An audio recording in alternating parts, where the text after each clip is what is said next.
दोस्तों, कल रात मेरे सपने में ईश्वर आए। ईश्वर बहुत उदास थे।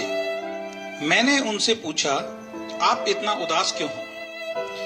ईश्वर ने जवाब दिया कि मैं तुम इंसानों की वजह से उदास हूं, क्योंकि तुम इंसानों के जीवन में जब भी कोई परेशानी आती है तो उसका दोष तुम मुझ पर लगाते हो।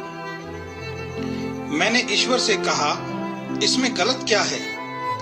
हमें हमेशा एक ही बात बताई जाती है कि इस दुनिया में जो भी होता है वो ईश्वर की मर्जी से होता है।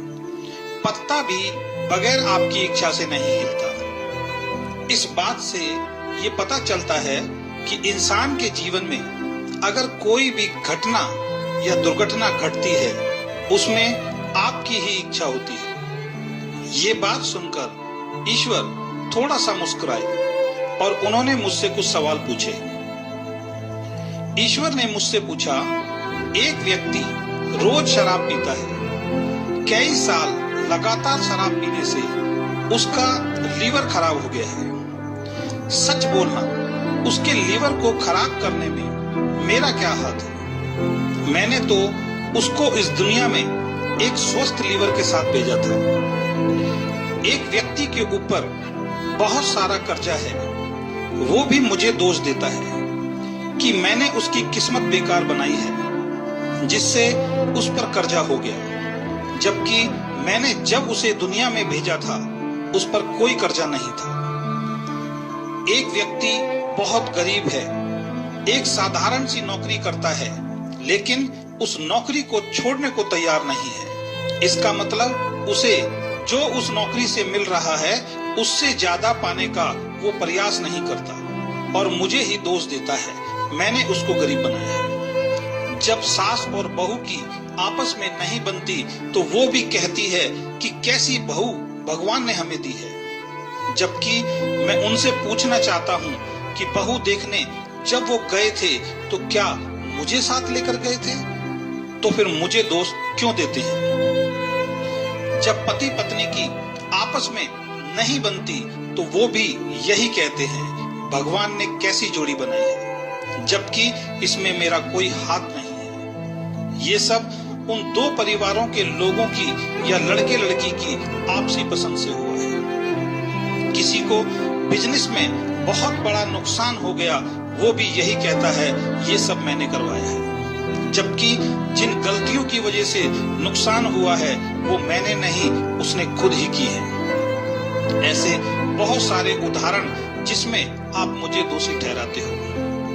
और आपकी सबसे बड़ी दिक्कत है, जब आपके जीवन में कुछ अच्छा होता है तो उसका श्रेय आप अपने आप को देते हो कि ये आपकी वजह से हुआ, और जब कुछ गलत होता है तो उसका दोष आप मुझ पर लगाते हो। मैं आपसे एक सवाल पूछना चाहता हूँ, अगर मैं आपको अपने बच्चों की किस्मत लिखने का अधिकार दे दूं तो आप अपने बच्चों की किस्मत कैसी लिखोगे? मैंने कहा कि मैं अपने बच्चों की किस्मत बेहतर से बेहतर लिखूंगा। मैं लिखूंगा, मेरे बेटे और बेटी को जीवन में कोई दुख ना हो, वो हमेशा खुश रहें, उनको हर वो खुशी मिले जो वो चाहते हैं। फिर ईश्वर ने मुझसे पूछा कि अगर आपका एक बच्चा नालायक है, आपका कहना नहीं मानता, और दूसरा बच्चा समझदार है, आपका कहना मानता है, इन दोनों की किस्मत आप कैसी लिखोगे?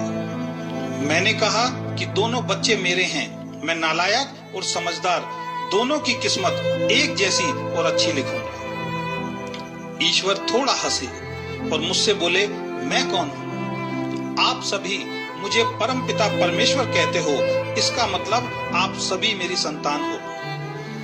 जब आप अपने सभी बच्चों की किस्मत बहुत अच्छी लिखोगे तो मैं आपकी किस्मत बेकार कैसे लिख सकता हूँ? हकीकत में मेरे पास आपकी किस्मत लिखने का कोई अधिकार नहीं है। मैं हर इंसान को एक जैसा बनाकर भेजता हूँ और आप सभी को एक चीज देकर भेजता हूँ जिसका नाम कर्म है। आप जैसा कर्म करेंगे वैसा फल आपके कर्मों से ये दुनिया आपको देती है। इसमें मैं तो कहीं भी नहीं हूँ। इस बात को अब मेरे तरीके से समझो। एक व्यक्ति शराब पीने में पैसा खर्च करता है, उसका शरीर खराब होगा क्योंकि उसका कर्म वैसा है। दूसरा व्यक्ति दूध बादाम खाता है, उसका शरीर बहुत अच्छा होगा क्योंकि उसका कर्म अच्छा है।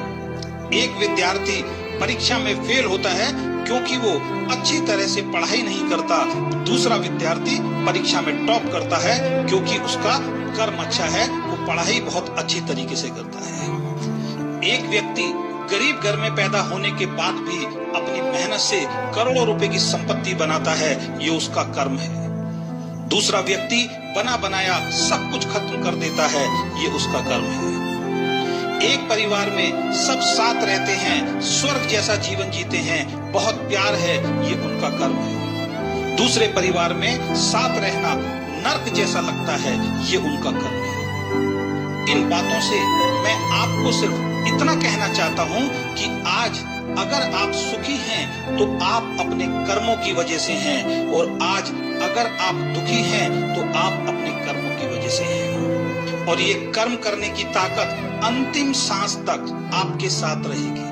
अगर आप अपने जीवन को बेहतर बनाना चाहते हैं तो आज से, अभी से अपने कर्मों को अच्छा करना शुरू कर दीजिए।